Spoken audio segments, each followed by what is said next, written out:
सबको क्रांतिकारी जय भीम।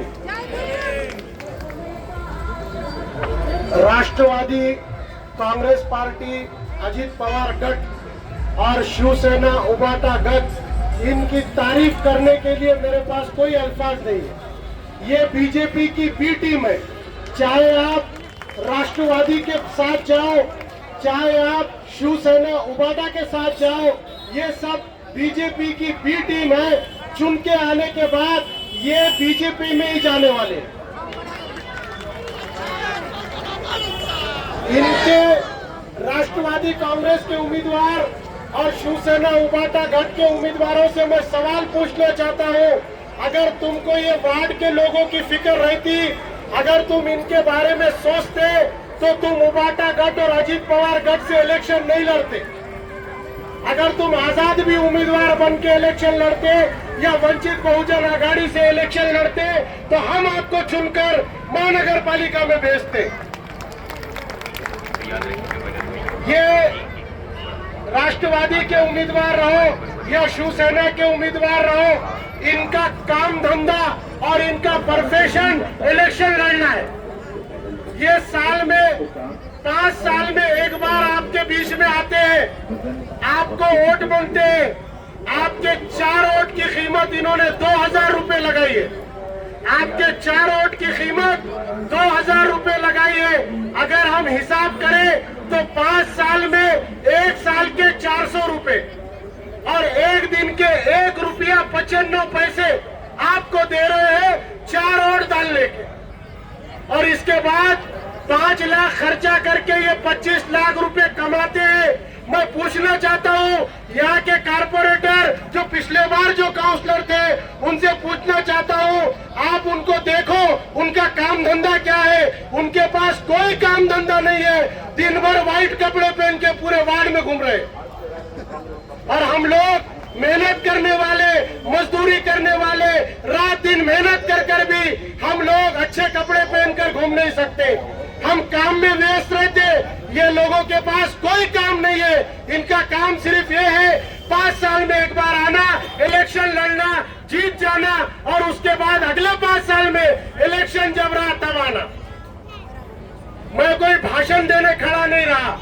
सबसे पहले मैं आपको ये बता दूं कि ये पॉलिटिक्स, ये राजनीति में आने का मेरा कोई मंशा नहीं था। मेरे परभनी में 2 से 3 स्कूल चलते हैं, 2 से 2500 बच्चे मेरे पास बच्चे हैं और 50 लोगों का स्टाफ मेरे पास है। इतना सब होने के बाद आज मैं आपके सामने वोट की भीख मांग रहा हूँ। सिर्फ इसलिए आपके सामने वोट की भीख मांग रहा हूँ, मैं गुलशना बाग में पैदा हुआ हूँ। आज मेरी उम्र 40-42 साल है। ये 40-42 साल में मैंने गुलशना बाग का विकास नहीं देखा। कई काउंसलर, कई कारपोरेटर यहाँ आए, अपनी जेबें गरम की, अपनी बिल्डिंग बनाए और चले गए। आपके बारे में कभी नहीं सोचा। मैं आपसे ये पूछना चाहता हूँ, ऐसे कितने लोग हैं जिसको महानगर पालिका से कारोबार करने के वास्ते ये कारपोरेटर ने, ये नगर सेवक ने लोन दिलाया? कौन बोल सकता है कि इसने मुझको लोन दिलाया? मैं अशोक नगर के लोगों से, गुलशना बाग के लोगों से पूछना चाहता हूँ, कितने लोगों को घरकुल मंजूर हुए? किसी को भी घरकुल मंजूर नहीं हुआ। मैं ये पूछना चाहता हूँ कि आपके प्रभाग में आपके छोटे छोटे बच्चे जो स्कूल में जाते हैं, 3 साल से 5 साल के बच्चों के लिए आंगनबाड़ी की सुविधा आपके प्रभाग में है क्या? आपको पता भी नहीं अपने प्रभाग में आंगनबाड़ी है, पर वो आंगनबाड़ी बराबर काम नहीं करती। वहाँ पर कोई काम नहीं होता। आपके बच्चे स्कूल नहीं जाते। आपके बच्चे गवर्नमेंट के स्कूल में, फ्री के स्कूल में पढ़ते हैं। ये आपको पढ़ाना नहीं चाहते। ये आपके बच्चों को रोजगार नहीं देना चाहते। अगर ये आपके बच्चों को रोजगार देंगे, ये आपके बच्चों को पढ़ाएंगे, तो इनके पीछे कोई नहीं फिरेगा। और ये आपको पीछे फिराना चाहते हैं, आपके वोटों को खरीदना चाहते हैं, आपके वोटों को खरीद कर खुद की जेब गरम करना चाहते हैं, खुद खुद की बिल्डिंगें बनाना चाहते हैं। तो मैं आप लोगों से सिर्फ इतना कहना चाहता हूं, एक बार वंचित बहुजन आघाड़ी का साथ दो, एक बार बाला साहब अंबेडकर का साथ दो। यकीन मानो, ईमानदारी से आपके सामने बोलता हूं, अगर काम नहीं करूंगा तो अगले बार आपके बीच में नहीं आऊंगा। अगर पूरे प्रभाग का विकास नहीं करा, पूरे प्रभाग में गरीब लोगों के बच्चों की शादी करने के लिए शादी खाना नहीं बनवाया, अगर तुम्हारे प्रभाग में अच्छा स्कूल नहीं बनाया, अगर तुम्हारे प्रभाग में बच्चों के पढ़ने का, बच्चों को रोजगार देने का काम नहीं किया, तो ये मुदस्सिर असरार तुम्हारे से वादा करता हूं कि अगले 5 साल में तुम्हारे सामने नहीं आऊंगा। अगले 5 साल में तुमको दिखूंगा भी नहीं, तभी वोट मांगने आऊंगा जब मैं ये बोलने वाले काम आपको पूरे करके दिखाऊंगा। और ये काम करने की ताकत और ये काम करने की धमक सिर्फ वंचित बहुजन आघाड़ी में है। ये लोग सिर्फ है ना इस्तेमाल होने वाले हैं। ये आपको बोलेंगे वो भी मुसलमान, हम भी मुसलमान, वो भी दलित, हम भी दलित, हमको वोट दो।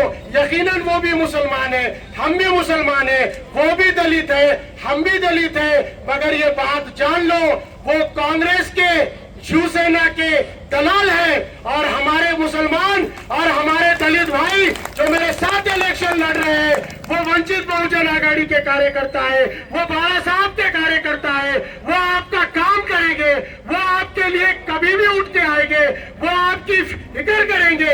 ऐसे लोगों को आप वोट दो।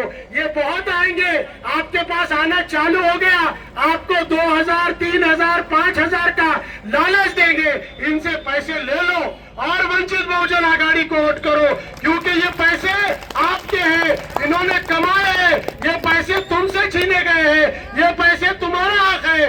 ये आप वही पैसे में से चंद पैसे तुम्हें बांटकर तुम्हें खरीदना चाहते हैं। मैं वो पैसों से तुम वोट खरीदने वालों को बता देना चाहता हूँ, तुम बिल्कुल वोट खरीद सकते हो, बिल्कुल लोगों को खरीद सकते हो, पर याद रखो, बाला साहब को मानने वालों को नहीं खरीद सकते, बाला साहब के चाहने वालों को नहीं खरीद सकते।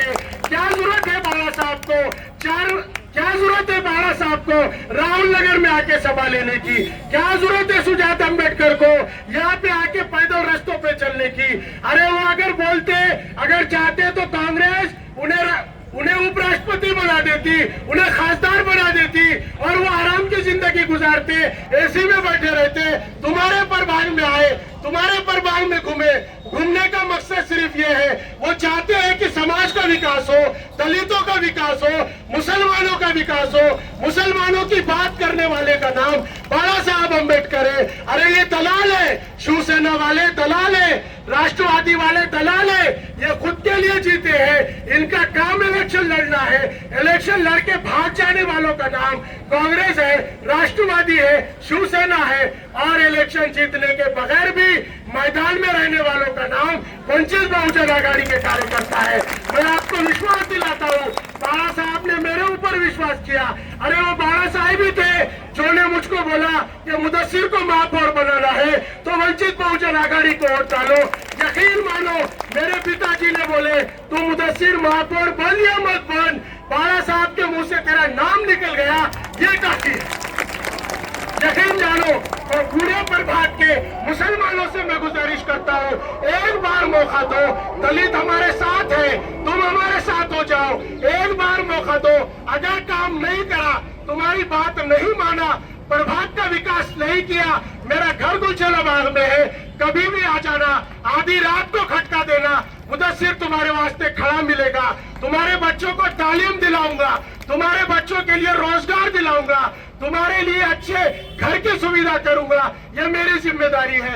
अगर वंचित बहुजन आघाड़ी की ताकत बनी, हम सत्ता में नहीं भी बैठे, हम विपक्ष में बैठेंगे, हम जोरदार ताकत बनेंगे, हम जोरदार आवाज उठाने वाले बनेंगे।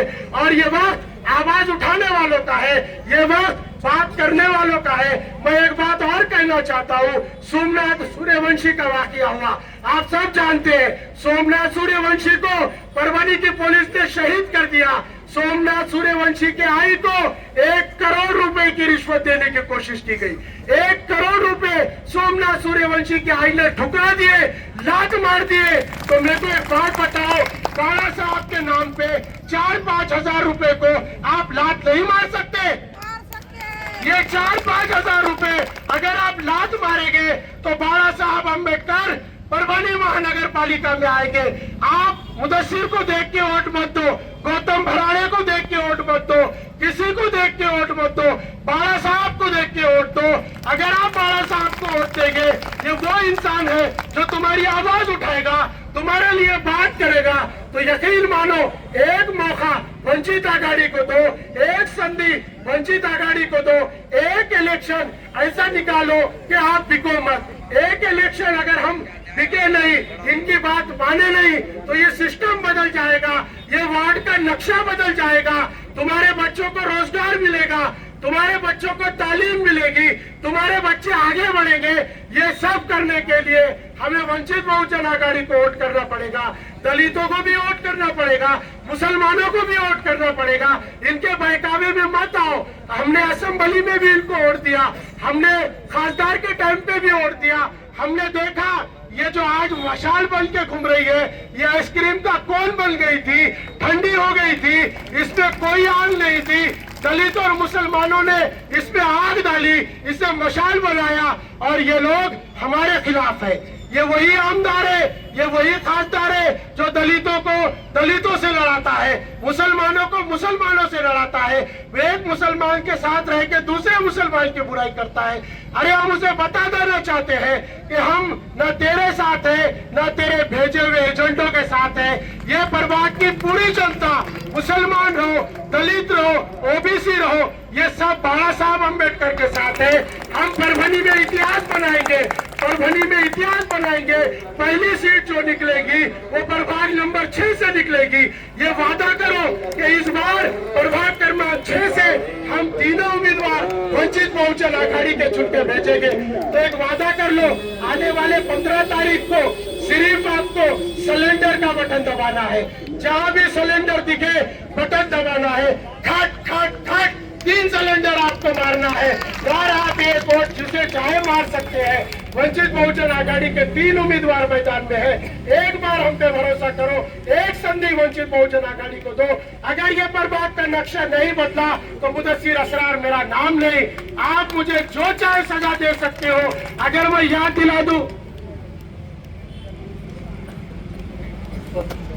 बात आपको, मैं याद दिला दूं 1985 में मेरे फप्पा जान रशीद साहब ये प्रभाग से चुन के आए थे। जब वो ये प्रभाग से चुन के आए तो यहाँ के लोगों को उन्होंने घर दे, जब चुन के आए थे रशीद साहब, जब चुन के आए तो आपके प्रभाग के लोगों को घर देने का काम किया। ये वो आदमी था जिसका खुद का घर अशोकनगर में नहीं है। आप देख लो, रशीद साहब का कोई घर अशोकनगर में नहीं है। हम उसके खानदान से आते हैं। हमें ऐसे पैसों की कोई जरूरत नहीं।